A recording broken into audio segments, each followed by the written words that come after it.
창세기 18장 16절에서 21절까지 말씀, 다 잘 일어나셔서 말씀 앞에 섭시다. 그 사람들이 거기서 일어나서 소돔으로 향하고 아브라함은 그들을 전송하러 함께 나가니라. 여호와께서 가라사대 나의 하려는 것을 아브라함에게 숨기겠느냐? 아브라함은 강대한 나라가 되고 천하 만민은 그를 인하여 복을 받게 될 것이 아니냐?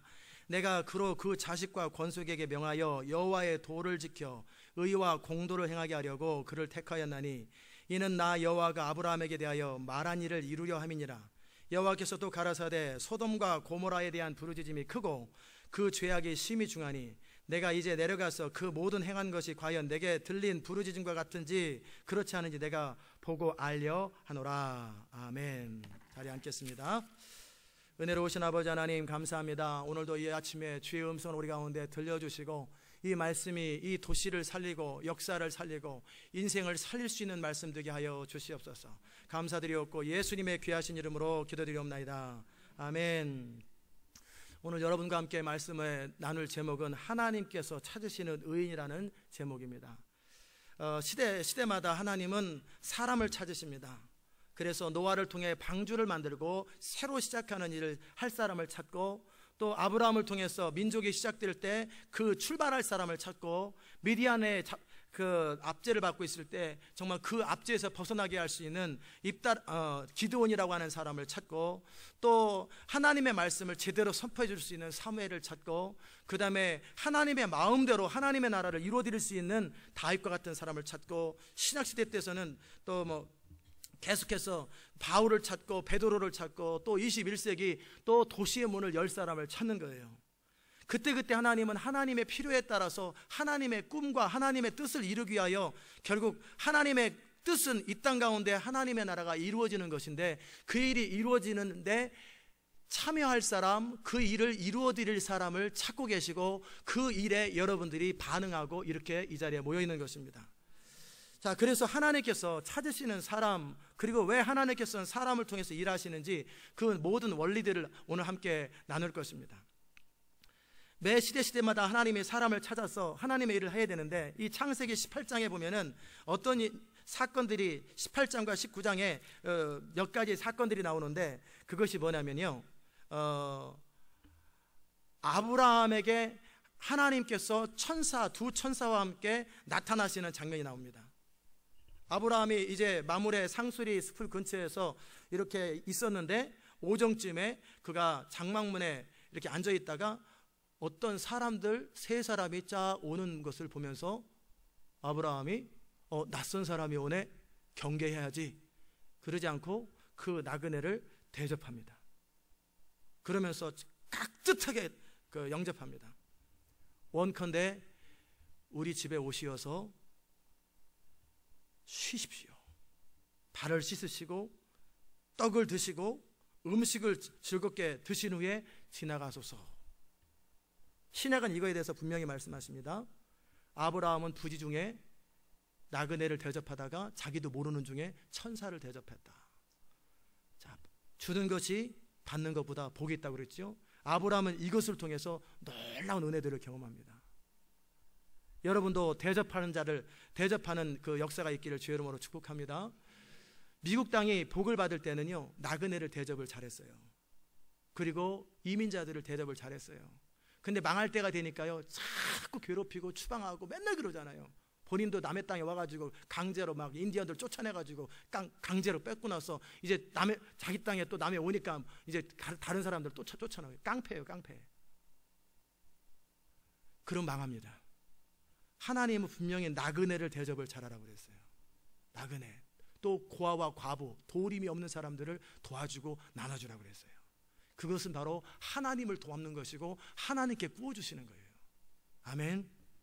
아브라함은 이 나그네를 대접하되 어떻게 대접하냐면 정성을 다해서 대접합니다. 그저 그냥 껌이나 하나 먹어라, 이렇게 먹던 식은 밥이나 먹으라 게 아니라 좋은 송아지를 취하고, 그리고 하인에게 주고, 그리고 아내에게는 고운 가루를 가지고, 거친 가루가 아니라 고운 가루를 가지고 반죽해서 떡을 만들게 하고, 그리고 버터와 우유와 하인이 요리한 송아지를 가지고 가서 최선을 다해서 나그네를 대접했어요. 근데 그것이 하나님을 대접할 거라고는 생각을 못했던 거예요. 우리가 그렇게 부지 중에 나그네를 대접하다가 하나님을 대접하는 복을 누리게 될 것입니다. 대접하세요. 대접하는 것이 대접받는 것보다 훨씬 복이 있습니다. 그렇게 하시기 바랍니다. 그리고 나서 이제 이 18장을 통해서 하나님이 두 가지 이유 때문에 아브라함에게 찾아오셨는데, 그 첫 번째 이유는 뭐였냐면요, 이거였어요. 아브라함에게 식사를 다 하시고, 좀 궁금했어요. 하나님도 식사하시나? 천사들도 식사하나? 이제 인간으로 오셔가지고 먹는 모양을 한 건지 뭐 하여튼 드셨다고 그랬으니까. 그리고 나서 뭐라고 말씀하시냐면, 기한이 이를 때에 내가 정녕 네게로 돌아오리니 네 아내 사라에게 아들이 있으리라 그러셨어요. 이 말은 누구에게 들으라고 한 말인 줄 아세요? 아브라함에게 이미 말씀하셨어요. 17장에서 이미 말씀했기 때문에 말 안 해도 돼요. 아브라함에게 1년 뒤에 네게 아들이 있을 거라고 날짜까지 정해줬어요. 그런데 그 이야기를 사라에게 했어도 사라는 그 말을 믿지를 못합니다. 그렇기 때문에 이번에 방문은 뭐냐면 사라를 위한 방문이에요. 그래가지고 이제 사라가 우리는 옆에서 친교실에서 말하는 거 안 들리잖아요. 벽에 하도 이렇게 방음 장치까지 다 내가지고 이제 들리지도 않아요. 뉴스그룹에서 뭐를 해도 서로 안 들리는데, 그 당시 때는 그냥 가죽으로, 짐승의 가죽으로, 양가죽, 소가죽으로 이렇게 했기 때문에 그냥 바로 옆에 소리가 무슨 말이 다 들리는 거예요. 그 사라가 그 말을 들었다고요. 그리고 사라가 속으로 그러는 거예요. 내가 노쇠하였고 내 주인도 늙었으니 내게 어찌 낙이 있으리요. 속으로 웃으면서, 왜? 들리니까, 옆에 사람 말이 들리니까. 그렇게 체념 반 푸념 반 그렇게 그냥 이렇게 했을 때 여호와께서 아브라함에게 말씀하십니다. 사라가 왜 웃으며 이르기를 내가 늙었거늘 어떻게 아들을 낳으리요 하느냐. 그리고 말씀하시기를 여호와께서 능치 못한 일이 있겠느냐. 기한이 이를 때 내가 내게로 돌아오리니 사라에게 아들이 있으리라. 그러니까 사라가 옆에 있다가 오메, 승인치 않아요. 두려워서 승인치 않는 거예요. 내가 웃지 않았습니다. 안 웃었어요. 남편 닮아가지고 거짓말도 잘해요. 겉으로 안 웃었다 그 말이잖아요. 겉으로. 속으로 웃은 것도 웃은 거죠. 그랬더니 하나님이 그러는 거예요. 웃었다 안 웃었다 지금 그 얘기를 하고 있는 거예요. 이게 무슨 사건입니까? 기억하십시오. 자연적인 질서, 그 말은 창조적 질서를 말하는 거예요.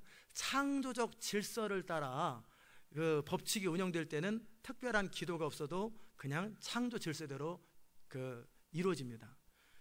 창조 질서를 따라 태양이 돌고 달이 뜨고 다 그러잖아요. 태양이 도는 게 아니라 태양이 떠오르고 달이 떠오르는 것은 우리가 기도 안 해도 그냥 떠오릅니다.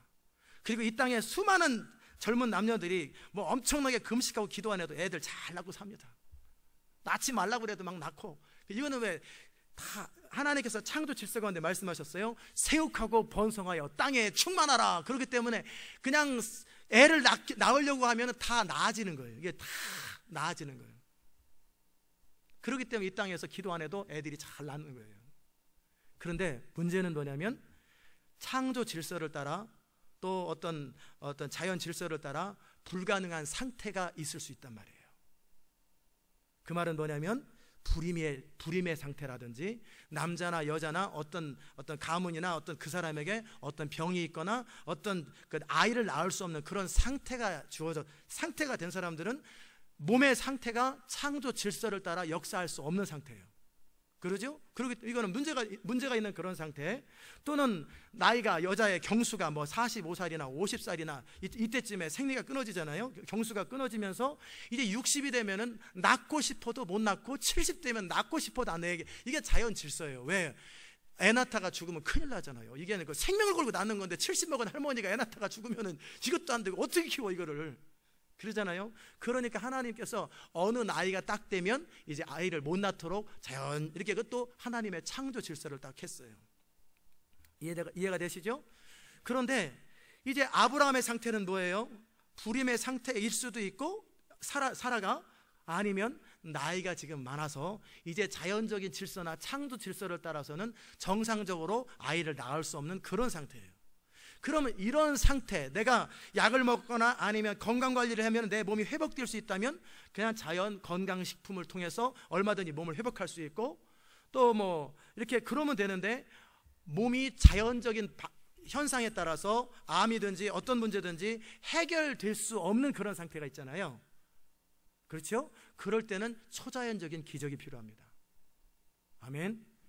제가 우리 교회 지금 바깥에 건강 CD가 하나 있는데 인터넷에도 올라가 있어요. 다운로드 받으시면 되는데 중요한 얘기 하나를 생각날 때 얘기해 드릴게요. 암을 고칠 때, 암을, 당뇨도 그 얘기 나와 있고, 당뇨를 어떻게 고치는지, 당뇨를 당치수를 멈추는 부분도 있지만, 그냥 당뇨를 없애는 방법에 대한 어떤 식이요법이나 이런 것들이 나와 있더라고요. 그 CD에 김갑선 목사님이고 교수님이신데 아주 들어보니까 그럴싸해요. 괜찮은 것 같아요. 근데 암을 치료하는 방법이 있어요. 원래 우리 몸 안에는 암세포가 다 누구나 있다라는 거예요. 누구나 암세포가 있대요. 암세포는 크레이지 셀인데, 사람은 약 4조 정도의 세포가 있는데 그 가운데 9만에서 10만 개가 넘어가면 이거는 초기 암이라고 그런답니다. 그런데 다 몇백 개씩, 몇천 개씩은 다 있대요. 누구나 있대요. 몇만 개씩은 다 암세포가 있다라는 거예요. 그런데 이 암세포들이 있다가 사라지고, 있다가 사라지고, 있다가 사라지는데, 그 결정적인 일을 해주는 것이 뭐냐면 NK 세포라는 그게 뭐냐면 내추럴 킬러 셀이라고. 내추럴 킬러 셀. 이건 제가 의학 공부하는 쥐양한테 물어보니까 NK셀 알더라고요. 내추럴 킬러 셀. 우리 몸 안에서는 자연스럽게 악한 세포나 잘못된 세포를 먹어서 없애버리는 그런 셀이 있다라는 거예요. 아멘. 그런데 이 NK셀, 내추럴 킬러 셀이 작동되지 않기 때문에 암이 된다라는 거예요.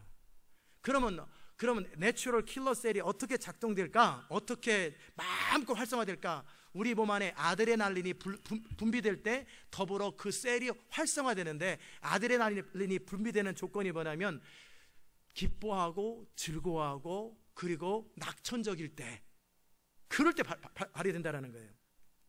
그러니까 암 걸리는 사람들의 대부분 특징은 인생에 너무나 힘들고 고통스럽고 스트레스 받고 이런 것들이 너무 많기 때문에 기뻐할 일이 너무나 없었던 거예요.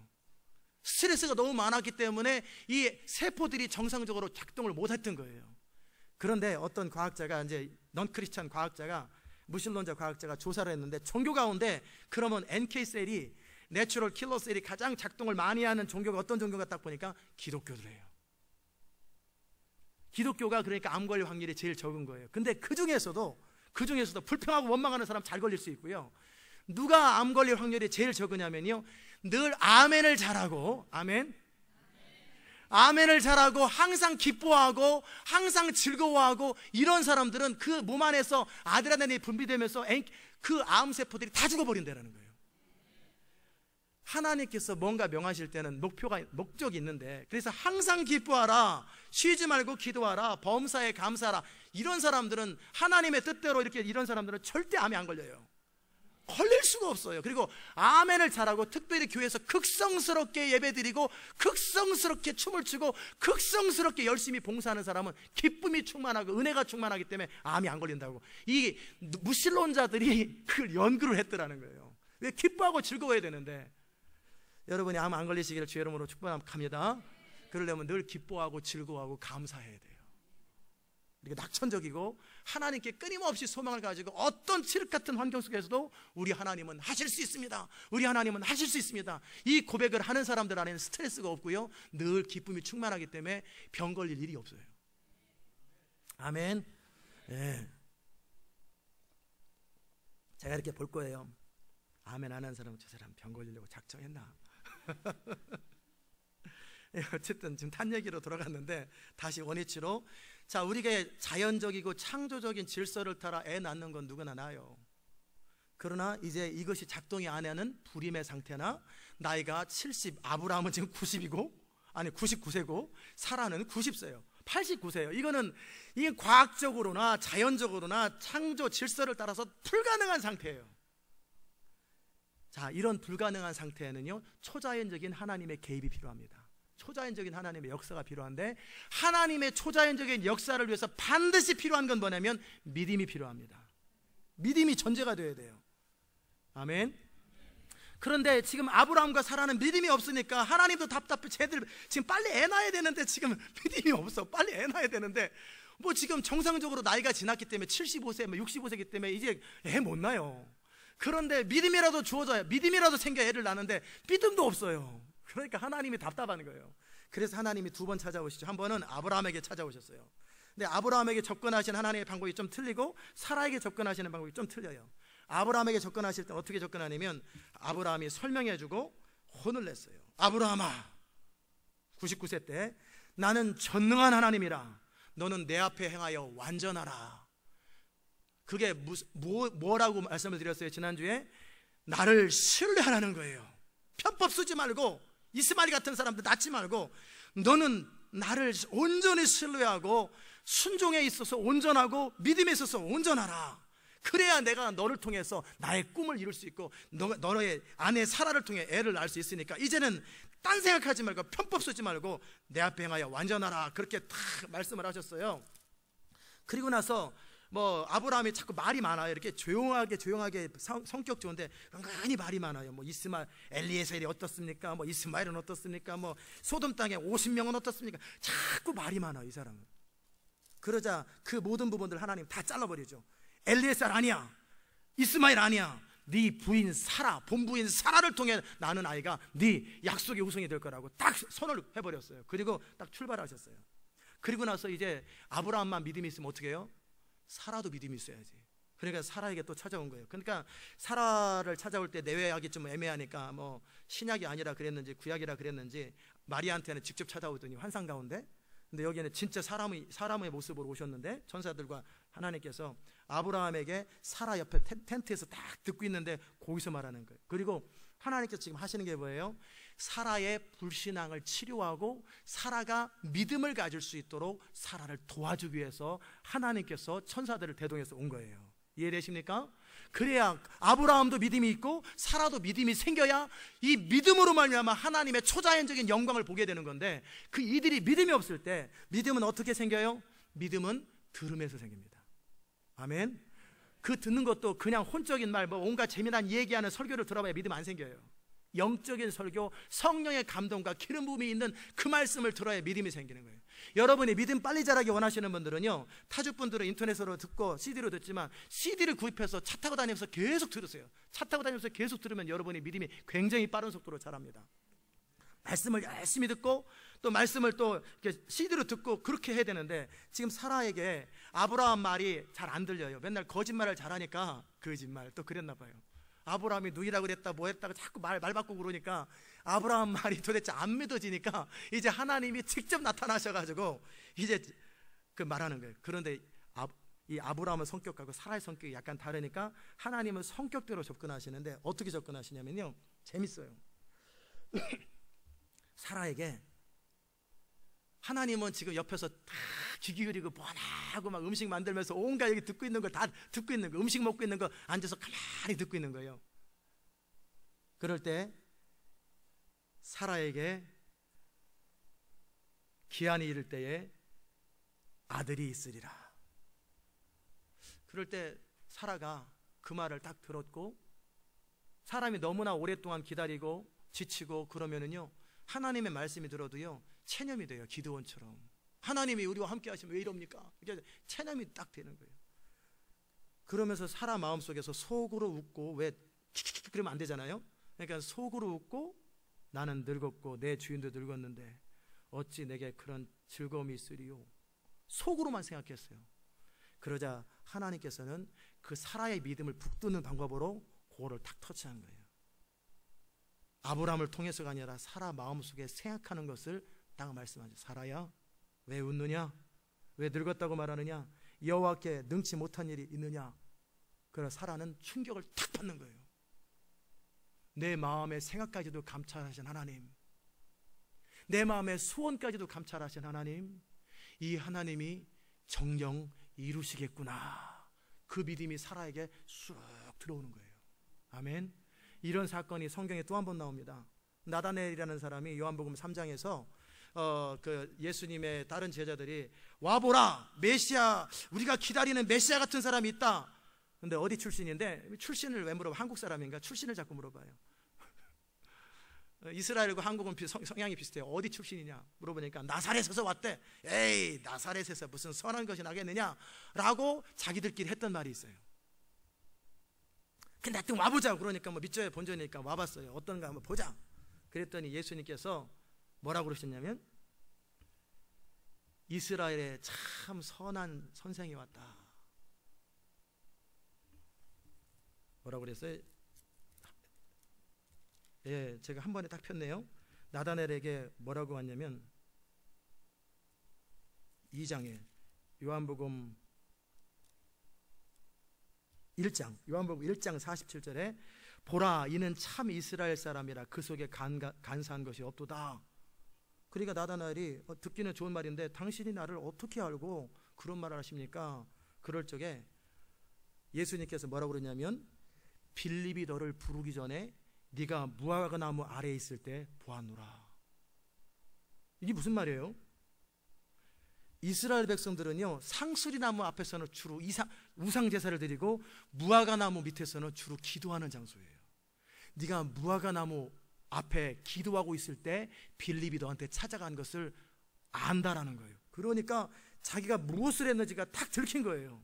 그러니까 나다넬이 랍비여, 당신은 하나님의 아들이시요 당신은 이스라엘의 임금이로소이다. 그러자 예수님께서 내가 너를 무화과나무 아래에서 봤다고 해서 나를 믿느냐? 이보다 더 큰 것을 보리라. 아멘. 이러고 나니까 나다넬의 인생이 확 체인지돼 버렸어요. 그리고 바로 제자로 따라다니기 시작하는 거예요. 이 모든 것을 아시는 분은 메시아임에 틀림이 없다. 저도 그런 경험이 한 번 있어요. 이 말씀은 제가 의도적으로 드리는 말씀입니다. 한 9년 전인가 그때쯤에 교회를 개척하고 한 1년 안 됐을 때 거실에서 새벽 기도 때 이렇게 아침에 기도를 했어요. 하나님, 주의 능력과 기름 부음과, 그때는 기름 부음을 잘 몰랐으니까 뭔 말인지, 주의 능력과 권능을 제게 부어 주시옵소서. 그랬더니 주의 음성이 딱 들리더라고요. 어떻게 해주랴? 네가 손을 얹고 기도할 때 권능이 임하도록 해주랴? 손을 들고 기도할 때 권능이 임하도록 해주랴?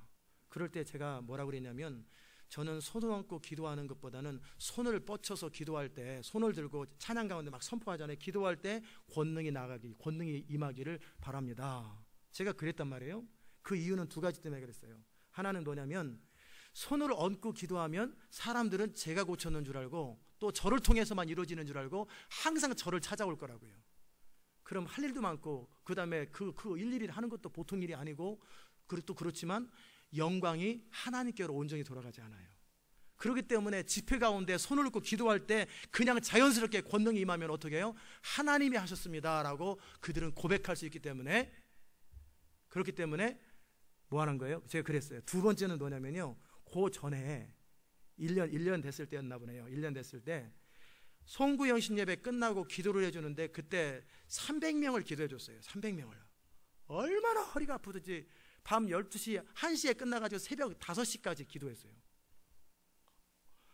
그때 얼마나 한 4시간을 허리도 못 펴고 기도하는 너무 힘들어서, 만약에 내가 1000명을 기도하고 10,000명을 기도하면 죽어나겠어. 그러느니 한 번에 기도하는 게 낫겠다. 제가 그 모든 것을 계산하고 손을 얹지 않고 손을 들고 기도할 때 하나님이 역사하기를 바랍니다. 그러니까 여러분이 인터넷에서 예배를 드려도 아무 상관없어요. 제가 강대상에서 제가 특별히 어떤 카메라는 앞으로 이제 카메라 전문가가 올 텐데, 손을 얹고 강력하게 선포할 때는 반드시 손과 제 모습을 비춰줘야 돼요. 그래가지고 정말 그 손을 얹고 선포하며 기도할 때 권능이 임한다고 그랬거든요. 저는 이런 생각을 하고 있었는데, 이 말씀을 듣고 있었는데, 저에게 예언했던 어떤 분이 이 예언을 하는데 참 신기했어요. 목사님께서 꼭 손을 올리지 않아도 손을 들고 뻗쳐 기도할 때 하나님의 권능이 임하는 것을 봅니다. 그 말이 예언, 제가 가르쳐준 것도 아닌데 그 똑같은 말을 그대로 제가 듣는 순간에 두 가지가 생겼어요. 이 예언자는 진짜구나. 두 번째는 하나님이 내게 말씀하신 것이 진짜로구나. 그러니까 굳이 뭐 저에게 찾아와서 안수 받으려고 애쓸 필요 없어요. 집회 가운데 제가 강력하게 성령에 사로잡혀서 선포할 때 그때 대부분의 기적들이 그때 일어납니다. 그러니까 자, 어쨌든 사라에게 나타나는 것처럼 그렇게 사라 마음속에서 속으로 생각하는 것을 딱 터치하면서 하나님은 사라에게 믿음을 불러일으키신 거예요. 그리고 아브라함에게 믿음 불러일으키고 사라에게 믿음 불러일으킨 다음에 그 다음에 드디어 아이를 갖게 되는 거죠. 자, 이해됐습니까? 창조 질서를 따라서가 아니라 초자연적인 하나님의 역사가 임할 때는 반드시 믿음이 필요합니다. 반드시 믿음이 필요하고, 믿음은 그냥은 절대 안 생겨요. 반드시 말씀을 듣고 성경을 읽고 믿음으로 순종하고 말씀을 듣고 계속 하나님의 말씀이 선포되고 들려지는 과정 속에 믿음이 자라기 때문에 그 현장에 자꾸 참여할 때 나도 모르게 믿음이 생기는 거예요. 그러면 주님이 그 믿음을 통해 일하십니다. 아멘. 두 번째 하나님이 찾아오신 목적은 뭐였냐면요, 이제 중요한 어떤 게 있었어요. 그리고 나서 이제 그 사람들이, 이제 하나님과 천사들이 이제 딱 나가는 거예요. 이제 사라에게 볼 일을 다 끝났단 말이에요. 그리고 나갈 때 아브라함은 전송하러 나갑니다. 그런데 하나님께서 연극을 기가 막히게 잘하세요. 이렇게 탁 나가시다가 싹 돌더니, 가만히 있어봐라, 내가 하려는 것을 아브라함에게 숨기겠느냐? 그러니까 아브라함의 귀가 쫑긋해가지고, 이게 뭐야? 뭔 일이 있지? 그럴 때 아브라함에게, 아브라함은 강대한 나라가 되고 천하만민은 그를 인하여 복을 받게 될 것이 아니냐, 한 번 더 쐐기처럼 심어주는 거예요. 그리고 내가 그로 그 자식과 권속에게 명하여, 잘 들으십시오, 여호와의 도를 지켜 의와 공도를 행하게 하려고, 즉 하나님의 말씀을 지켜서 올바르고 그리고 바른 도리대로 살게 하려고 아브라함을 택하였나니 이는 나 여호와가 아브라함에게 대하여 말한 일을 이루려 함이라. 즉 아브라함에게는 중요한 택함의 이유를 말씀하십니다. 아브라함을 택하시고 그 후손 이스라엘을 택하신 이유는 이 세상에 모두 제멋대로 살고 하나님을 어기고 살아가는 이 세상 속에서 하나님을 경외하는 가문과 하나님을 경외하는 하나님 말씀을 순종하는 그런 민족을 만들어서 열방의 제사장 나라가 되어서 열방을 회복하기 원하고, 그리고 그들에게 하나님만을 섬길 수 있는 그것 때문에 내가 아브라함을 택했고 그 자손들을 택한다라는 것을 심어주는 거예요. 아멘. 그 택함의 이유를 정확하게 말씀하신 거예요. 그리고 나서 그 완전히 기억나도록 한 사건을 일으키십니다. 그리고 또 말씀하시기를, 소돔과 고모라에 대한 부르짖음이 크고 그 죄악이 심히 중하니 내가 이제 내려가서 그 모든 행한 것이 과연 내게 들린 부르짖음과 같은지 그렇지 않은지 내가 보고 알려하노라. 여기서 중요한 영적 중보, 하나님이 찾으시는 중보자의 원리들을 제가 살펴보려고 합니다. 요한복음 10장에 보면은 뭐라고 나와 있냐면, 도적이 오는 것은 왜 와죠? 도적질하고 죽이고 멸망시키는 거예요. 즉 도적은 사단인데, 마귀는 항상 우리의 삶을 도적질하고 우리가 가진 권위도 빼앗고 축복을 빼앗고 도적질하는 것, 그 다음에 멸망시키고 죽이는 게 목적이에요. 그런데 마귀는 스스로 우리를 도적질하고, 도적질은 할 수 있어요. 속일 수는 있어요. 그러나 멸망시키거나 죽일 능력은 없어요. 심판할 능력은 없어요. 그러면 마귀는 어떻게 우리를 멸망시키냐면, 우리가 하나님의 말씀을 어기고 하나님의 기록된 말씀을 반대로 할 때 율법이 우리를 심판하는 거예요. 아멘. 하나님은 항상, 내가 온 것은, 예수님께서 말씀하시죠, 양으로 택한 자들로 생명을 얻게 하고 더 풍성하게 얻게 하려 하십니다. 하나님의 목적은 여러분으로 생명을 얻게 하고, 그 생명은 예수 안에 있는 영생을 얻게 하고 하나님과의 친밀한 교제를 갖게 하고, 두 번째는 우리의 삶을 풍성하게 만드는 것. 그러기에 야고보서 1장은 뭐라고 그러냐면, 1장 17절에는 속지 말라 그러면서, 야고보서 1장 보십시다. 여러분 가운데 제가 분명하게 그 말씀을 통해 정리를 해드릴게요. 야고보서 1장에 보면은 우리가 시험에 들어 미혹되는 것은 하나님이 하시는 게 아니라는 거예요. 너희 중에 지혜가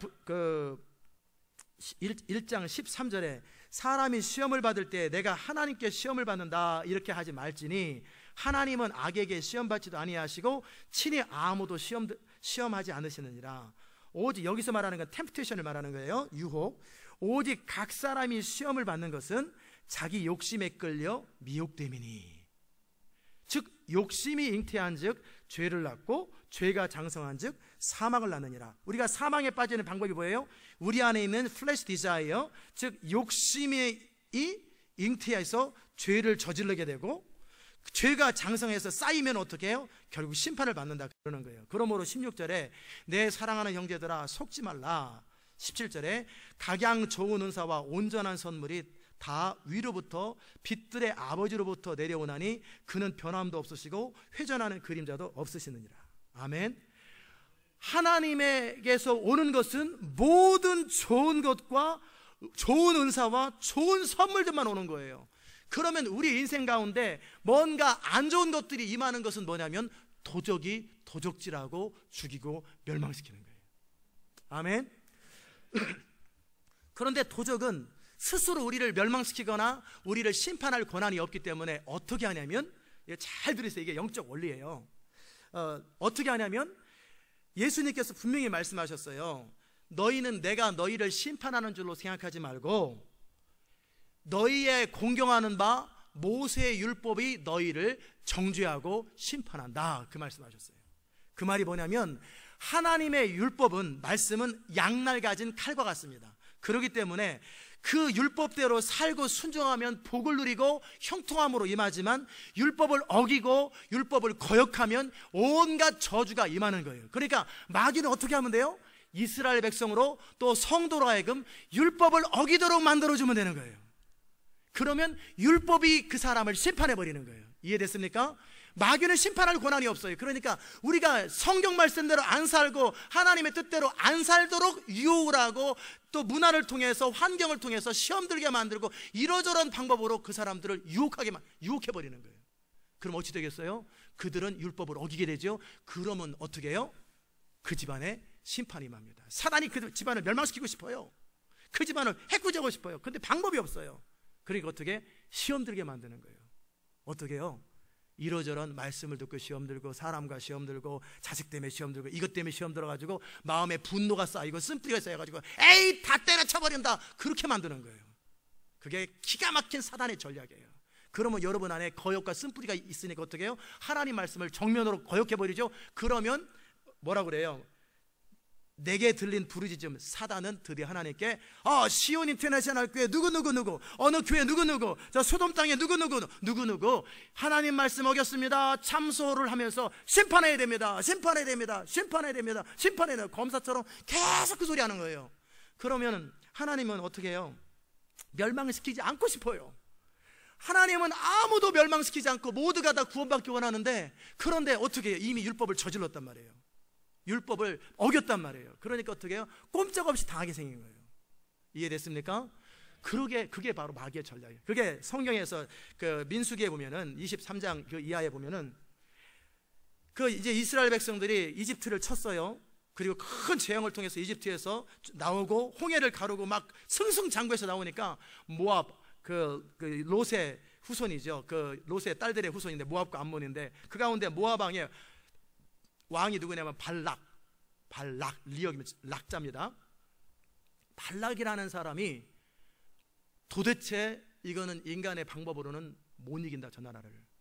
왜냐면 이집트는 그 당시 때 세계 최강인데 이집트를 한 번에 끝내버렸는데,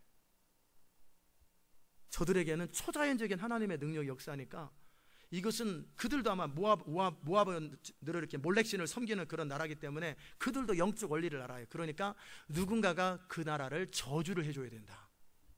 저주가 임해야 된다. 저주가. 그래가지고 소문을 듣자니까 발람이라고 하는 발람이라고 하는 선지자가 하나님을 섬기는데 그 사람이 예언대로 잘 이루어지는 거 보고 그 사람에게 엄청난 금은 보화를 주면서 너가 이스라엘을 한번 저주해라. 높은 곳에 올라가서, 그래서 항상 악한 영들이 높은 데 많이 있는 거예요.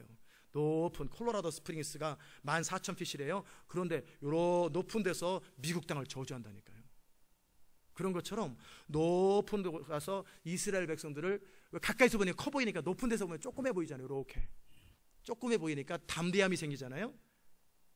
제가 이 담대함에 대해서도 한번 잠깐 지나가다 언급해 드릴게요.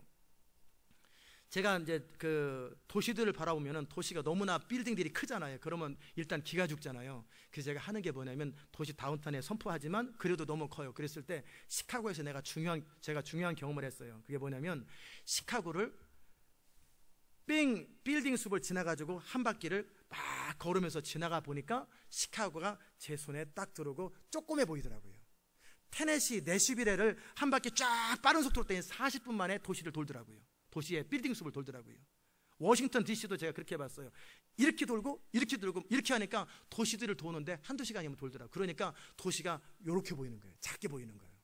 그 시카고 빌딩이 얼마나 우람해요. 이번에도 12월 말에 로스앤젤레스도 제가 이렇게 한 바퀴 뺑 돌을 생각이에요. 그래가지고 별것도 아니라는 것을 제 마음속에서 그들은 메뚜기와 같다라고 그렇게 보이도록 우리 하나님은 위대하시다라는 그 믿음이 세워져야 되는데 너무나 도시가 커 보이잖아요. 그렇기 때문에 제가 하는 방법인데 발락이 했던 거지. 높은 곳에 올라가니까 이스라엘 백성들이 조그만 무리처럼 보이니까 그냥 쟤네들 한번 저주하는 거예요. 저주 한번 해봐, 저주. 그러면 큰 상급 줄게. 그래서 이제 발람 선지자가 저주를 하려고 그러니까 저주가 딱 막히는 거예요. 돈 욕심은 나는데 아무리 하려도 안 되니까 어떻게 해요? 결국은 뭐라고 그러냐면 왕한테 이스라엘 백성들은 저주할 수 없는 백성들입니다. 잠언에 까닭 없는 저주가 임하지 않는다고 저들에겐 저주를 해도 임하지 않습니다. 영적으로 민감한 사람에게 다 아는 거예요. 내가 너를 큰 부자를 좀 만들어주고 권세를 주려고 그랬는데 네 섬기는 하나님이 너를 방해했도다. 이 발람 선지자 안에 있는 탐욕을 딱 건드리니까 그러나 방법이 전혀 없는 것은 아니옵니다. 뭐냐? 저주는 통하지 않는데 그들을 저주할 방법이 있습니다.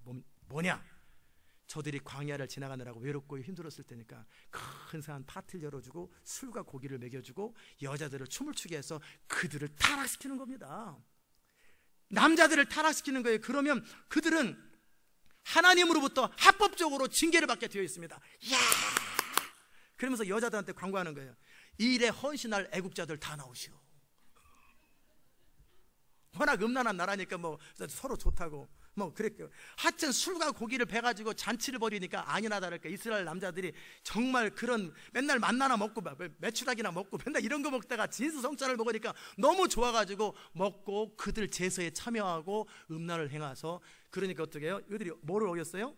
하나님의 약속과 율법을 딱 어기니까 하나님은 어떻게 하겠어요? 마귀가 저주하십시오, 저주하십시오, 심판하십시오 계속해서 귀따갑게 얘기하니까 그냥 가서 할 수밖에 없는. 그래서 연병이 시작하고 그래서 저주가 임하는 거예요. 이해됐습니까? 이게 영적 원리예요. 소돔 땅에도 지금 내게 들린 부르짖음이 소돔 땅의 죄악은 너무나 크게 치닫는데 여러분 그 도시 가운데 죄 중에 극치가 어느 도시가 멸망하기 직전에 생기는 죄악 중에 죄악이 뭐냐면 웬만한 데 가지고는 그렇게 크게 어느 도시가 그냥 쉽게 멸망하지 않아요. 하나님이 사랑하는 사람들을 그렇게 쉽게 멸망시키지 않는데 두 가지를 어기면 그들은 멸망당합니다. 그게 뭐냐면 첫 번째는요, 하나님의 창조 질서를 파괴할 때예요. 즉 창조 질서는 뭐냐면 한 남자와 한 여자 안에서 결혼이 이루어지고 하는 건데 이것을 게이나 레즈비언이 나라 가운데 팽배하고 그것이 자연스럽게 되어서 하나님의 창조 질서가 무너지는 첫 번째. 아멘. 창조 질서를 무너뜨리는 그 원리가 멸망당하기 직전에 일어나는 일이고, 두 번째는 뭐냐면 구속의 질서를 깨는 거예요. 구속의 질서는 뭐냐면요, 하나님의 은혜 가운데 거하고 하나님의 긍휼을 의지하는 거예요. 즉 그리스도로 말미암아 하나님의 자비를 의지해서 우리가 구원을 받잖아요. 그렇죠? 그렇죠? 그런데 지금 미국 땅에서 일어나는 일은 뭐예요? 동성연애가 공공연하게 되어 있고 교회들마다 목회자들마다 그 부분을 다 옹호해버린단 말이에요.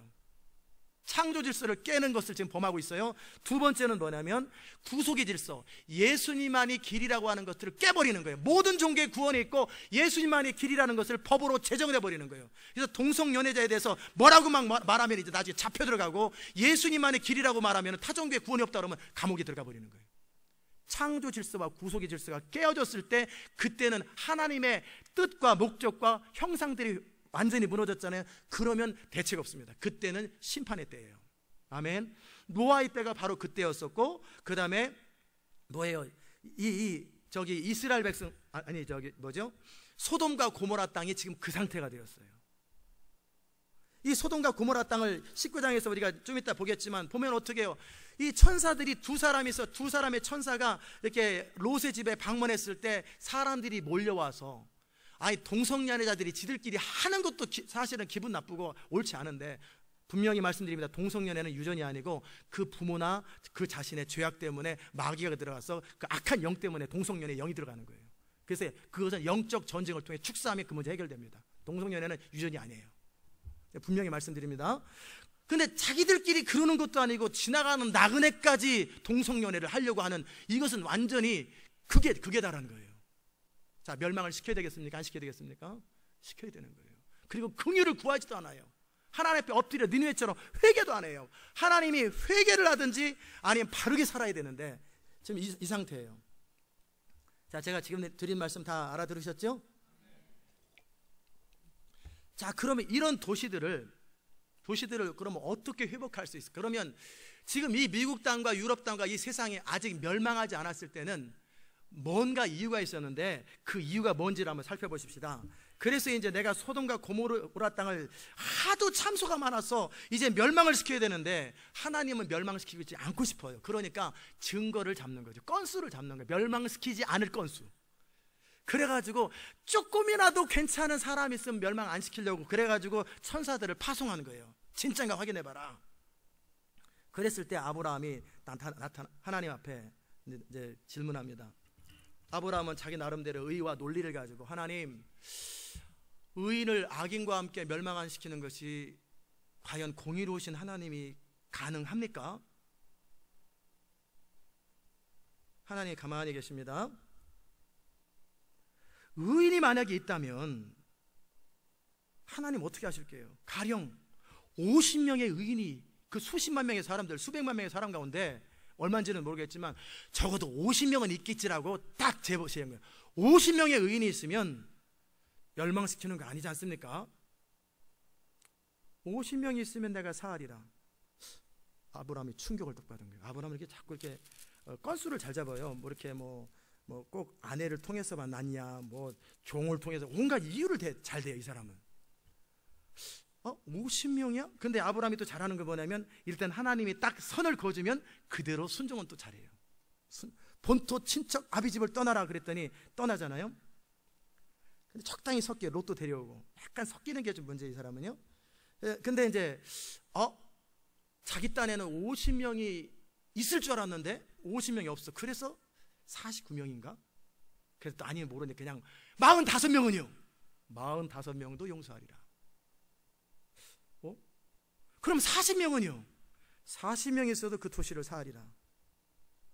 점점 이제 궁지에 몰리는 거예요. 그러면 이 도시에 제대로 된 사람 40명이 없단 말이에요. 그러면 30명은요 이제는 단위가 5단위가 아니라 10단위로 막 내려가요. 30명도 20명은요 20명도. 아니 그럼 20명도 제대로 된 사람이 없단 말이야. 그럼 한 번만 더요. 10명은요 10명이 있어도 이 도시를 멸망시키지 아니하리라. 아브라함이 할 말이 없습니다. 자기 의가 깨져버렸어요. 자기 의가. 이건 좀 이따 다시 다룹니다. 의 부분은. 그래서 갔어요. 그리고 나서 이제 천사들을 통해서 현실을 확인하니까 정말 심판할 수밖에 없는 상태예요. 제가 여기서 의인에 대해서 하나님께서 찾으신 의인이라고 말씀을 드리는데요.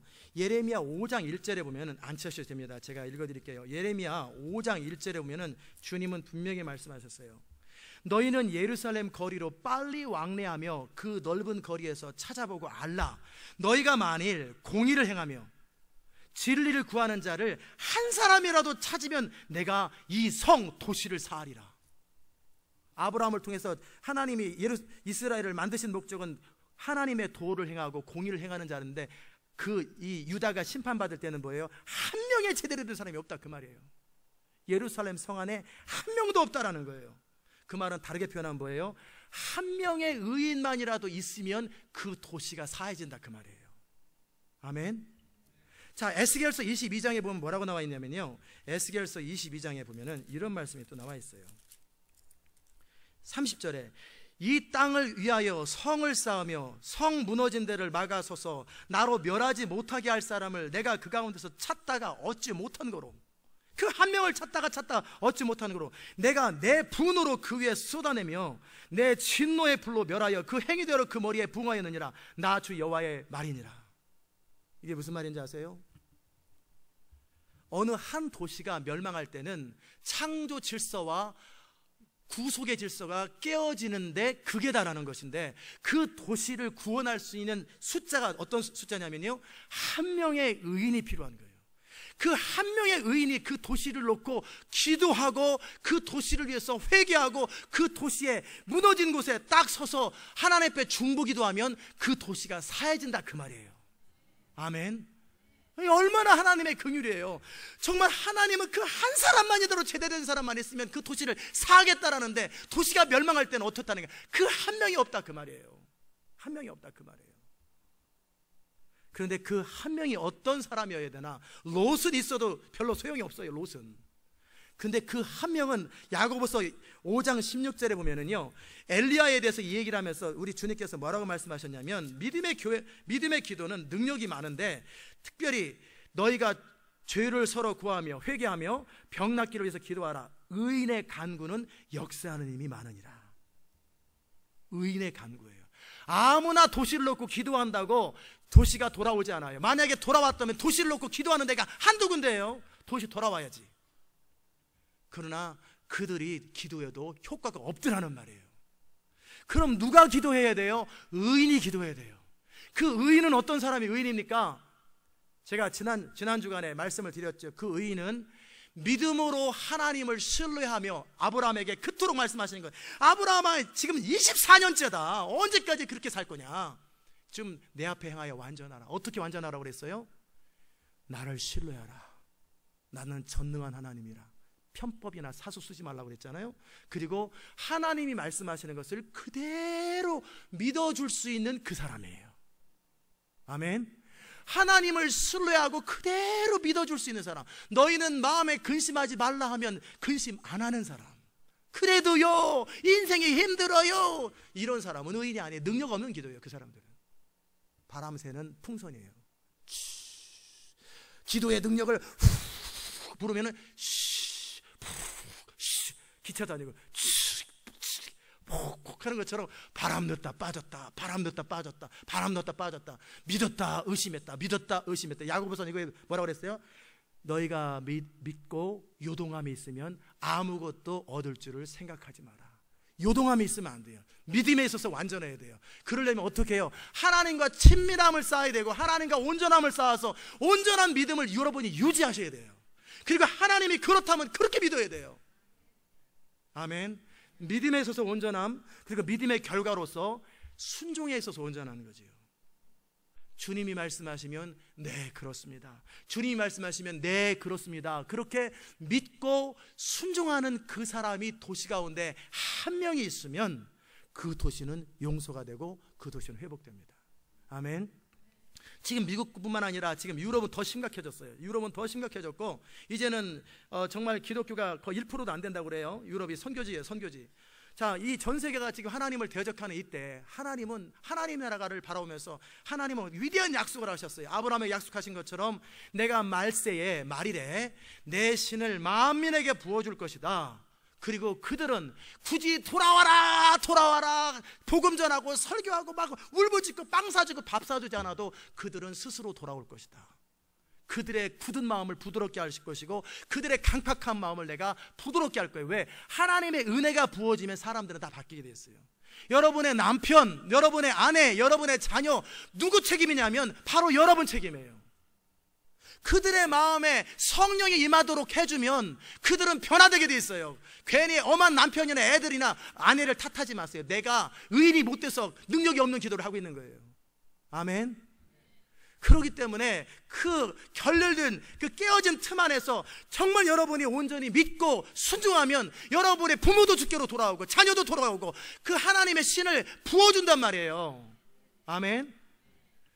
하나님께서 그 도시의 견고한지는 뭐예요? 하나님의 뜻을 대적하면서 높아지고 자기 멋대로 살고 자기 생각대로 사는 사람들의 이것들을 쳐버리는 방법으로 그 모든 불순종하는 것을 해결하기 위해서 하나님은 고린도후서 10장에서 뭐라고 말씀하셨냐면요, 이렇게 말씀하셨어요.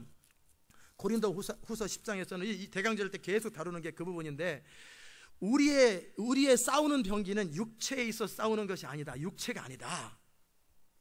그럼 뭐냐? 뭐 갖고 총칼로 싸우는 게 아니라 힘으로 싸우는 게 아니라 매스컴의 능력으로 싸우는 게 아니라는 거예요. 오직 우리의 싸우는 병기는 하나님 앞에서 견고한 진을 파하는 강력한 힘이다. 우리의 병기는 강력한 힘이라고 그랬는데, 그 강력한 무기를 가지고 뭐 하냐면 모든 이론, 공산주의 이론, 인본주의 이론, 뭐 이런저런 이론, 온갖 이론들, 종교 다원주의 이론, 그 다음에 또 개인적으로 이런 생각 저런 생각, 모든 이론을 다 부수며 하나님을 아는 것을 대적하여 높아진 그래도요 끊임없이 자기를 주장하는 것들을 다 부서뜨리는 것, 그리고 모든 생각을 사로잡아 그리스도께 복종케 하는 그것이 무기라. 그것이 무기인데, 그 무기가 뭐냐면 너희 복종이 온전히 될 때에 모든 복종치 않는 것을 벌하려고 예비하는 중에 있느라. 아멘. 하나님의 말씀 앞에서 모든 사람들이 입을 다물게 만들어주는 힘, 그 통로가 되는 사람들은 어떤 사람이냐면 복종의 사람, 순종의 사람, 항복의 사람이에요. 같은 말이에요. 아멘. 나 자신도 말이 많고 의견이 많고 생각이 많고 그래서요 그런데요, 이런 사람은 참 그 태도를 바꾸시기를 주의 이름으로 축복합니다. 그런 사람의 기도 효과 없어요. 나도 순종도 안 하는데 뭐 남편을 놓고 기도한들 무슨 효과 있겠어요? 아무 효과 없습니다. 아내를 위해서 기도한들 아무 효과 없고, 자식을 놓고 기도한들 아무 효과도 없는 기도예요. 그런 기도, 사람 10만 명씩 모여서 군중 집회하고 기도해봐야 아무 효과도 없어요. 그러니까 뭐 이런저런 예루살렘에서 어디에서 뭐 어느 정도 효과는 있을지 모르겠지만 결국 그 도시는 안 돌아오잖아요. 누가 해야 돼요? 의인의 기도예요.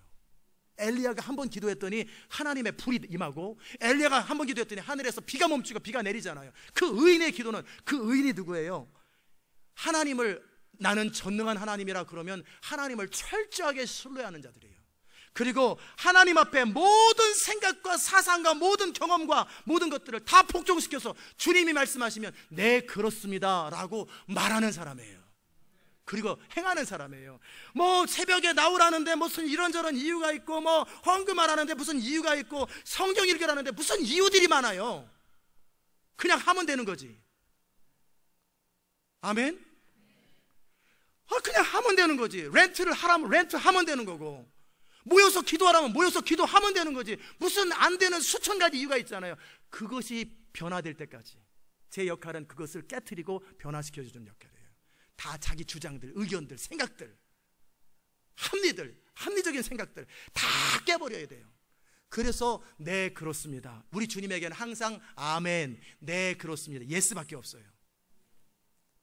그렇게 예스하는 사람, 온전히 순종하는 사람이 하나님 앞에 딱 기도하면 그 사람은 하자가 없어요.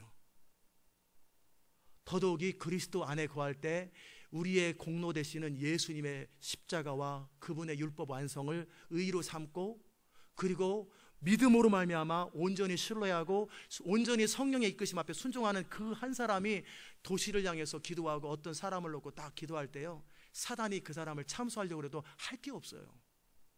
그러면 하나님은 인간의 기도를 통해서 일하시잖아요. 인간이 기도할 때 하나님은 합법적으로 일하고, 하나님의 소원, 아무도 멸망치 않기를 원하는 그 하나님의 소원이 현실화되고, 그 땅에 어떻게 해요? 하나님의 성령이 강력하게 부어집니다.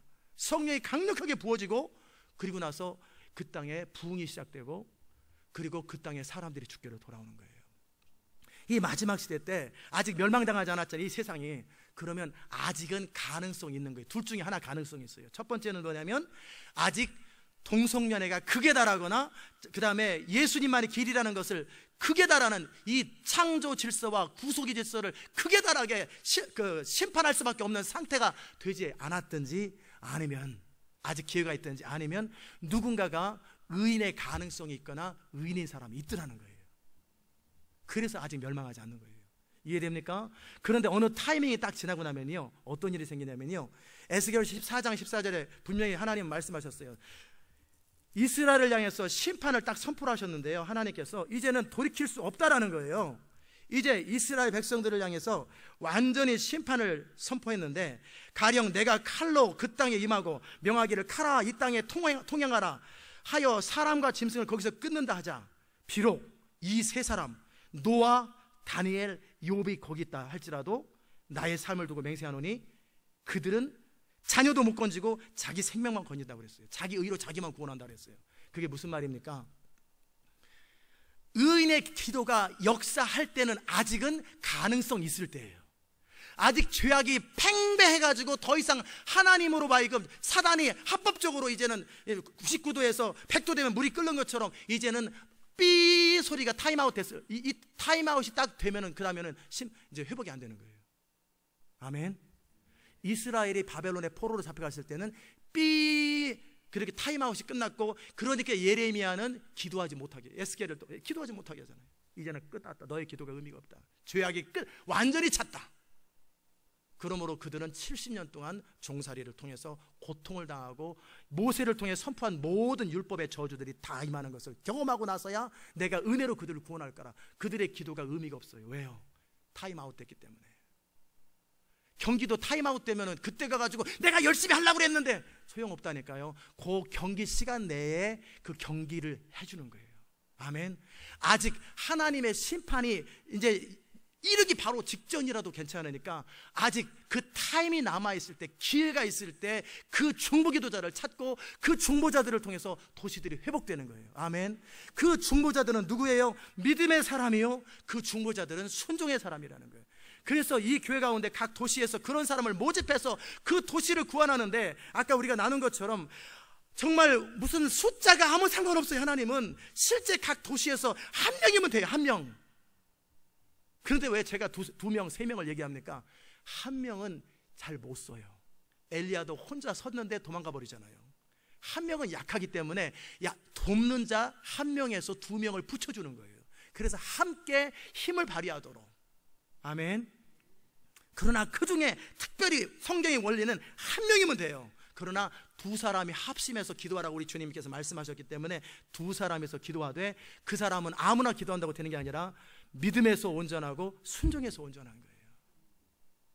오직 예수 그리스도 안에 하나님의 의를 붙들고 십자가의 공로를 의지하고, 그리고 주님이 말씀하시고 성령이 말씀하시면 영으로 몸의 행실이 복종되어지는 거예요. 나의 생각이 복종되고, 나의 감정이 다스려지고, 나의 할 수 없음이 문제가 안 되고, 나의 모든 경험이 문제가 안 되고, 주님이 말씀하시면 네 그렇습니다. 300명 가지고 쳐라. 네 그렇습니다. 뽕나무 뒤에 숨어라. 네 그렇습니다. 이게 되는 사람을 통해서 하나님은 하나님의 일을 하실 수 있더라는 말이에요.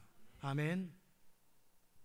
자, 그런데 그 소돔과 고모라에는 그 사람이 없었어요. 그래서 19장에서 이제는 갔어요.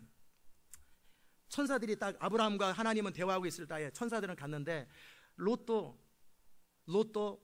그 나그네를 대접하는 것처럼 나그네를 대접합니다. 삼촌 본받아가지고 나그네를 대접하는데, 롯과 아브라함은 참 사람이 틀려요. 나그네를 대접하는 것만 봐도 알아요. 여러분이 잘 발견 못하셨을 거예요. 제가 일부 예배 때 발견했거든요. 아브라함은요, 나그네를 대접하되요 무릎을 꿇고 땅에 엎드렸어요. 그리고 그거는 똑같아요. 그리고 기름지고 좋은 송아지를 취하고, 그리고 고운 가루를 세스알을 가져다가 최고의 음식으로 대접을 했어요. 정성을 다해서. 근데 롯은 뭐 했어요? 이게 본질은 아니지만 그냥 식탁을 베풀고 맛도 없는 무교병을 갖다 부어서 먹으라고. 아무 맛도 없는 무교병을 그냥 드시라고. 자기나 먹지. 손님 배절 이렇게 하는 거예요. 롯 안에 있는 것들은 뭐냐면 탐욕이에요. 탐욕. 아브라함은 소돔과 고모라 전쟁 위에 하나님을 선택하며 믿음을 선택했다면, 롯은 뭐를 해요? 요단 땅을, 눈에 보이는 것을 선택하더니 손님 대접도 그 빵 한 쪼리가 딱 갖다 주고, 물도 안 줘요. 이 사람은 참 영향력도 없고 참 힘도 없고, 참 롯처럼 되지 마시기 바랍니다. 그래서 이제 롯의 집에 왔는데, 아까 나눴던 것처럼 사람들이 지들끼리 동성애를 하는 것도 사실은 못마땅한데 이 지나가는 나그네까지 겁탈하려고 온 거예요. 그러니까 롯 하는 말 좀 보세요. 참 롯은 진짜 안타까워요. 인생도 안타깝고.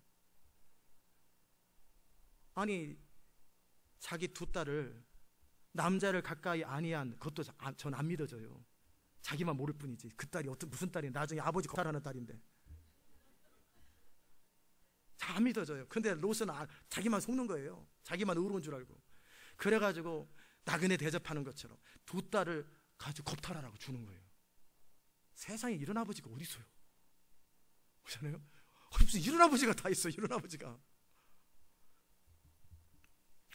그리고 니네 마음대로 해라 그러는 거예요.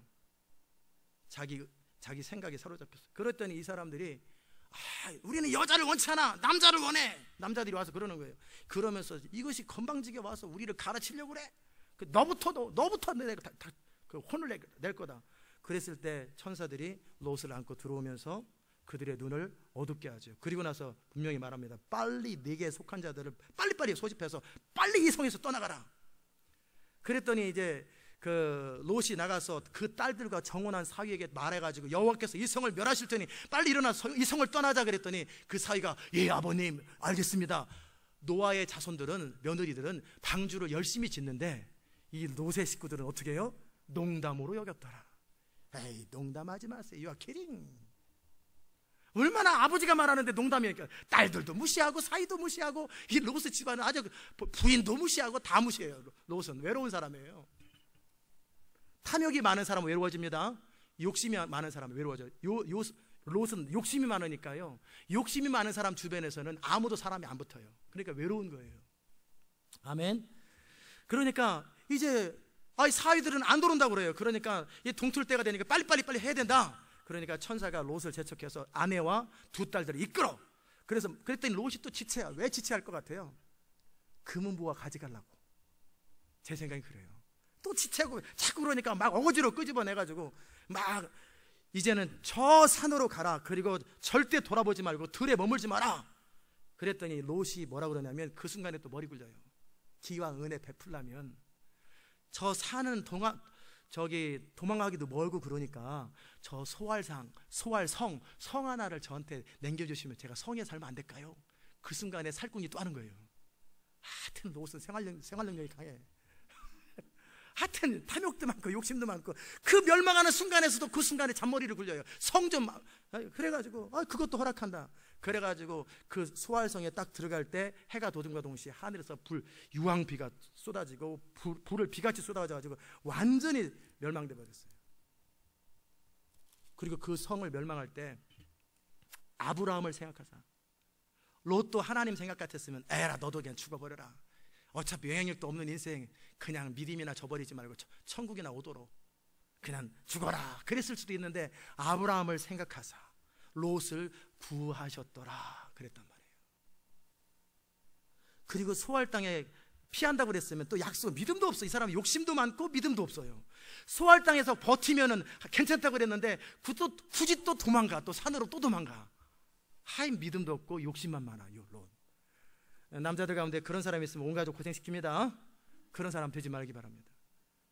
그래서 그 부인은 뒤돌아보다가 소금기둥 됐고, 그리고 그 딸들은 참 롯이 문제가 많은데 결국 뭐냐, 이 사람은 롯의 문제는 첫째는 탐욕의 문제예요.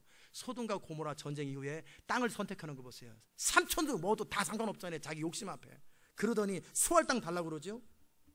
탐욕이 문제였고요. 두 번째는 뭐냐면 방치. 맹자의 엄마는 삼천지교라고 하면서 교육을 위해서 이렇게 학부를 옮기고 그러는데 이 사람은 자식 교육을 위해서 자기 탐욕 때문에 딸들도 방치해버려요. 그러니까 그 땅에서 어울려 살고 그 땅에 있는 사위들을 얻는 거예요.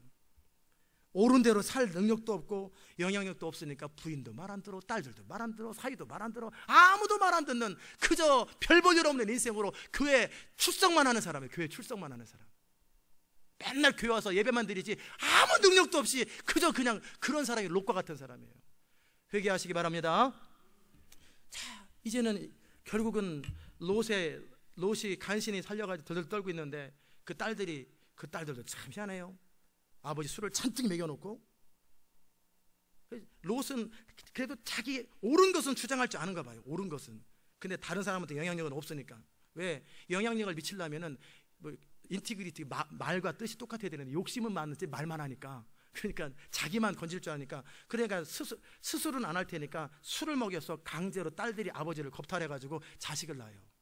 그리고 하는 말이 뭐예요? 이 세상의 도리를 따라 이 땅에는 불이 배필될 사람이 없으니. 왜 없어요? 아브라함 집에 가도 있지. 소돔 땅만 성인가? 그 주변에 성들이 얼마나 많은데 그 많은 참 이 사람들이 희한해요. 음란의 영이 있는지 모르겠어요. 아멘. 참 안타까워요. 자, 이제 말씀을 마무리합니다. 오늘 제가 여러분에게 여러 말씀을 드렸어요. 부주 중에 천사를 대접하는 아브라함, 사라에게 믿음을 불러일으켜서 초자연적 기적을 일으키기 위해서 믿음이 필요한데, 믿음은 들음에서 나기 때문에 말씀을 들을 때 믿음이 생기고, 그 믿음이 생각, 지적 동의가 아니라, 소원이 아니라 중심 내 영 안에서 믿어지는, 어떤 경우에도 평강이 유지되는 그 믿음이 있을 때 하나님이 일하실 수 있다, 그 말씀을 드렸고요.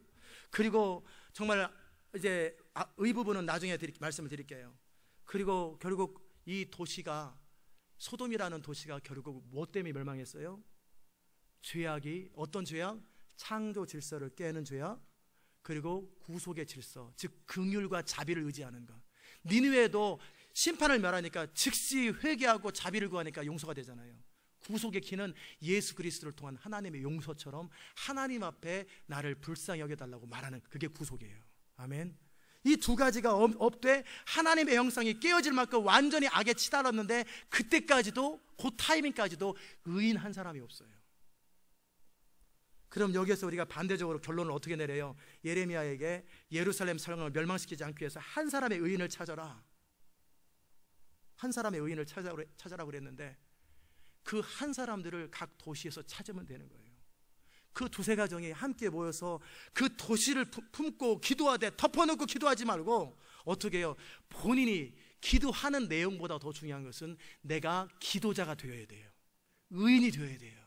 의인의 간구가 역사하지, 우하는 기도, 그저 기도 시간 많은 게 아무 소용없어요. 진짜 하나님을 신뢰하고 하나님께 순종하는, 흠이 없는, 예수 그리스도로 말미암아 흠이 없고, 믿음에서 흠이 없고, 순종에서 흠이 없는 그 의인의 간구가 있을 때, 그것도 언제까지요? 그 타임아웃이 되기 전까지 각 도시에 부흥의 역사들이 일어나는 거예요. 그것을 위해서 하나님은 이 시온 인터내셔널께 비전을 주셨고, 각 전세계 2000개 도시 가운데 그 사람들을 찾고, 그 소원이 있는 사람들을, 그런 의인이 한 번에 어떻게 생기겠어요? 그 소원이 있는 사람에게 말씀으로 그를 정결케 하시고, 성령의 불로 소멸케 하시고, 그들을, 죄악들을 소멸케 하시고, 혼의 가라지를 태우시고, 그들에게 전사의 스피릿을 부어주시고, 그리고 그들을 올바른 방향으로 믿음을 키워주고, 그래서 그들이 그 일을 할 수 있는 사람으로 빌드업 시켜주고 세워주는 것이 이 교회에서 하는 일들이에요. 그래서 마침내 그 기도가 능력이 있도록. 아멘. 그러나 이것도 한시적입니다. 왜냐하면요, 이제 계시록에 봐도 그렇고, 심판이 확정되면 이제는 노아가 있어도, 욥이 있어도, 다니엘이 있어도 안 된다라는 거예요. 왜? B 타임 끝났어요. 하나님의 심판 타이밍이 끝났기 때문에. 그러면 어떻게 해요? 심판에 이르는, 바벨론에 종살이 갈 수밖에 없는 이스라엘, 소돔의 범죄, 노아의 범죄처럼 마지막 때 적그리스도가 등장하면서 이제 복음이 전해지지 않는 타이밍이 옵니다. 계시록 16장 11절에 보면은 재앙이 임해도 회개치 않되, 어떻게 회개치 않냐면, 사람들이 계시록 16장 11절에 보면 이 얼마나 악하냐면, 대접재앙이 막 쏟아지되, 그 다섯째가 쏟아질 때 짐승의 보좌에 쏟아지니 나라가 어두워지고 사람들이 아파서 자기 혀를 깨물고 아픈 것과 종기로 인해서 하늘의 하나님을 회방하고 저희 행위를 회개치 않더라는 거예요. 은혜의 타이밍이 끝나면, 은혜의 시대가 끝나면 이제 사람들은 회개할 기회를 놓쳐버립니다. 그런데 그 타이밍이 언제 오느냐? 그 회개의 타이밍은 언제냐면요, 꼭 명심하십시오. 지금은 시대 마지막이라고 베리집이 짐승의 패라고 얘기를 하면 또 사람들이 엉뚱한 소리 자꾸 하잖아요. 굉장히 중요한 것이 있어요. 노아 당시에 마태복음 24장 38절에 예수님께서 깨어있으라고 말씀하시면서, 홍수 전에 노아가 방주에 들어갔던 날까지 사람들은 먹고 마시고 장가들고 시집가고 있으면서 홍수가 나서 저희를 완전히 멸망하기까지 깨닫지를 못하더라. 완전히 멸망할 때까지 깨닫지 못하더라. 그 많은 증거와 증상들을 이해하고 그 많은 선지자들과 사람들을 통해 선포해도 못 알아듣더라는 거예요. 아멘. 그런데 왜 못 알아들을까에 대해서 누가복음 21장에서 분명히 말씀하셨어요. 너희는 스스로 조심하라. 그렇지 않으면 방탕함과 술 취함과 생활의 염려로 마음이 둔해져서 뜻밖의 그날이 덫과 같이 너희의 임하리라 그랬어요. 못 알아듣는 이유가 세 가지 나오는데, 방탕함, 자기 하고 싶은 대로 살고 쾌락을 따라 늘 먹고 즐기는 거 좋아하는 사람들, 술 취하는 것, 별 생각 없는 사람들, 그 다음에 먹고 사는데 너무 에너지를 쏟고 늘 먹는 것 때문에 마음을 쏟는 그 사람들이 삶에 빠져가지고 돈 벌기 바쁘고 모기 지내기 바쁜 이 사람들은 영적으로 깨어있지 못하더라는 거예요. 방탕함, 제멋대로 사는 것, 술 취함, 그 다음에 생활의 염려가 우리 마음을 둔하게 만들더라는 거예요. 근데 그런 사람들이 어느 전까지요, 홍수가 나서 목에 찰 때까지, 완전히 멸망할 때까지 못 알아들어요. 못 알아들어요. 두렵고 떨림으로 여러분의 구원을 이루시길 바랍니다. 너희는 스스로 조심하라. 방탕함. 제가 그래서 차도 아무 차는 안 타요. 어느 수준 이상의 차는 안 탑니다. 사례비도 어느 이상은 안 받고 집도 어느 이상은 집을 안 삽니다. 왜요? 스스로 제가 제 자신을 지켜야 돼요. 아멘. 사람의 욕심이라는 건 한이 없기 때문에 스스로 어느 순간에 딱 절제를 해줘야 되는 거예요. 술 취함, 술이야 제가 안 마시니까 대신에 성령에 충만하면 되고, 절제, 성령의 충만함, 뭘 먹을까 뭘 마실까 염려가 아니라 오직 하나님 나라와 그의 의를 구하는 이것이 깨어있는 비밀이에요. 이런 사람들은 이미 주님 오실 것을 미리미리 다 짐작하고 다 알고 자기를 준비하고 삶을 정리합니다. 저는 여러분이 깨어있는 자가 되시기를 바라고요. 또 그것 이전에, 그건 개인적으로 할 일이고, 도시 가운데 하나님의 부흥과 성령이 쏟아질 수 있도록 아직 타임은 남아있어요. 아직 삐 소리는 안 났어요. 그럼 어떻게, 적그리스도 아직 등장 안 했어요.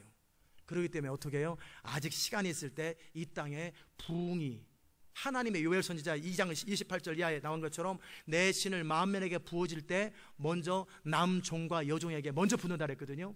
그 남종과 여종이 되어서 믿음에서 온전하고 순종에서 온전한 남종과 여종이 되어서 이 땅 가운데 하나님의 부흥을 선포하는 여러분이 되시길 바랍니다. 그러면 여러분을 통해서 그 땅에 회복이 일어나고 용서가 이루어지고 하나님의 구원이 이루어져요. 하나님의 소원은 아무도 멸망하기를 원치 않으세요. 아무도 멸망치 원치 않아요. 그러나 하나님의 율법을 어기되 끝까지 어기고 회개치 않으면 하나님도 어쩔 수 없어요. 하나님의 공의로움 때문에 마귀가 참소해서 어쩔 수 없이 지옥 보내는 건 하나님의 뜻이 아니에요. 하나님은 모두에게 은혜를 베푸시고 구원받기를 원하는 하나님의 사랑의 하나님이에요.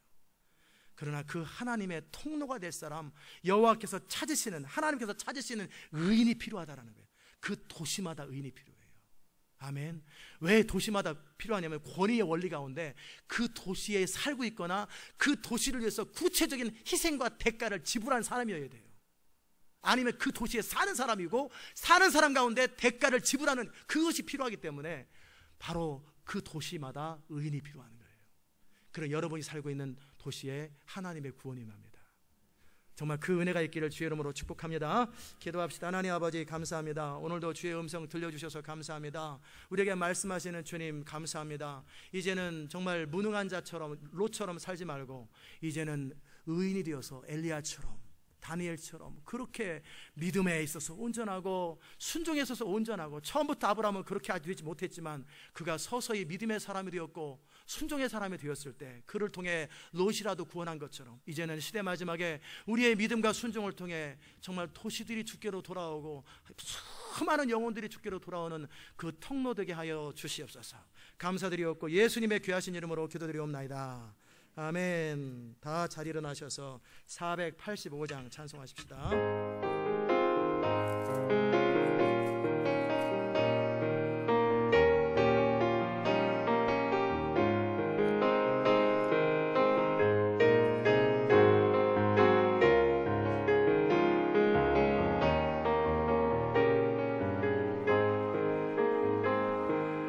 어두운 내는 밝히사 진리를 보게 하소서. 진리의 열쇠 내게 주사 참빛을 찾게 하소서. 기쁘신 뜻을 알고자 엎드려 내 눈을 뜨게 하소서. 성령이여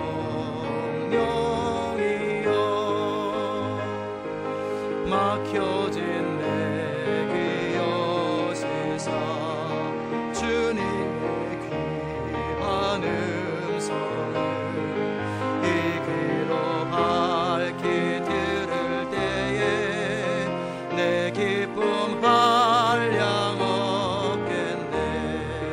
기쁘신 뜻을 알고자 엎드려 기다리오니 내 귀를 열어주소서. 성령이여 봉해진 내 입 여시사 복음을 널리 전하고 차가운 내 맘 녹여주사 사랑을 하게 하소서.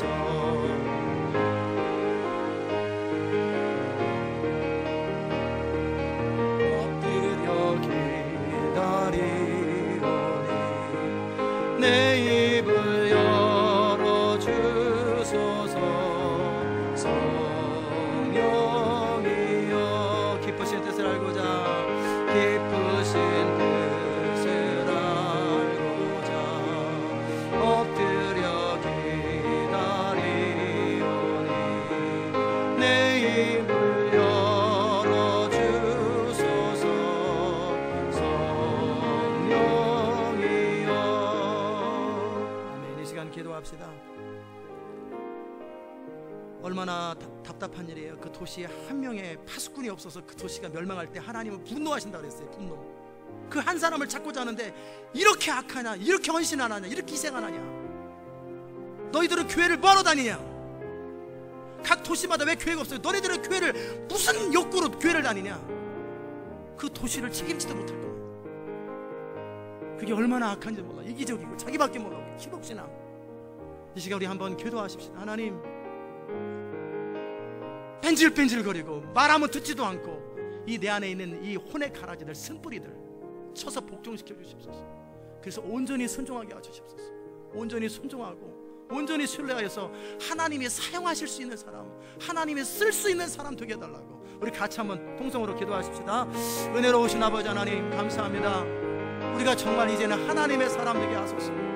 그 한 사람만 있으면 수십만 명, 수백만 명의 사람들이 멸망당하지 않는데 그 한 사람이 없어서 이 애틀란타에 교회가 얼마나 많습니까? 수천 개 교회가 있는데 수십만 명의 사람들이 있는데 성도들이 각 도시에 교회가 얼마나 많고 얼마나 많은데 그 땅에 부흥이 임하지 않고 그 땅에 용서가 되지 않는데 하나님, 우리가 그 일에 파수꾼이 되기 원합니다. 나는 부족하고 연약하지만 예수의 공로를 의지하며 믿음으로 순종할 때 우리는 주님은 우리를 의롭다 하시고 그 의인의 간구를 통해 주님이 역사하신다 했사오니 우리가 우리의 것을 털어내는 것이 아니라 우리는 가진 것도 없고 잘한 것도 없지만 오직 주의 말씀에 의지하고 성령을 따라 살아가므로 우리가 의인이 되어서 의인의 역사하는 힘, 간구를 올려드릴 수 있도록 주님 은혜 베풀어 주시옵소서. 이 시대 마지막 하나님의 부흥의 통로가 되는 것은 어느 날 부흥이 그냥 임하는 게 아니라 어느 날 능력이 나한테 임하는 게 아니라 우리가 의인이 되어야 되고 우리가 믿음의 사람이 되고 순종의 사람이 될 때만 주님은 우리를 통해 그 일을 하실 수 있사오니 우리가 믿음의 사람, 순종의 사람 되어서 하나님의 통로가 되고 이 땅을 회복하며 하나님의 구원을 이 땅 가운데 선포할 수 있는 아름다운 사람, 영광의 사람 될 수 있도록 주님 은혜 베풀어 주시옵소서. 우리를 불쌍히 여겨주시고 우리를 사용하여 주시고 우리 안에 모든 하나님을 대적하여 높아진 우리의 생각들, 경험들, 혼의 가라지들을 먼저 정결하게 하소서. 주의 말씀으로 성령의 불로 우리를 소멸시켜 주시고 우리를 온전케 하사 우리의 영이, 우리의 혼이 온전케 하소서. 그리하면 하나님의 통로 되게 하시고 하나님의 온전한 사람 될 수 있도록 주님 은혜를 더하여 주시옵소서. 주님을 인하여 감사하고 예수님의 귀하신 이름으로 기도드리옵나이다. 아멘. 아멘.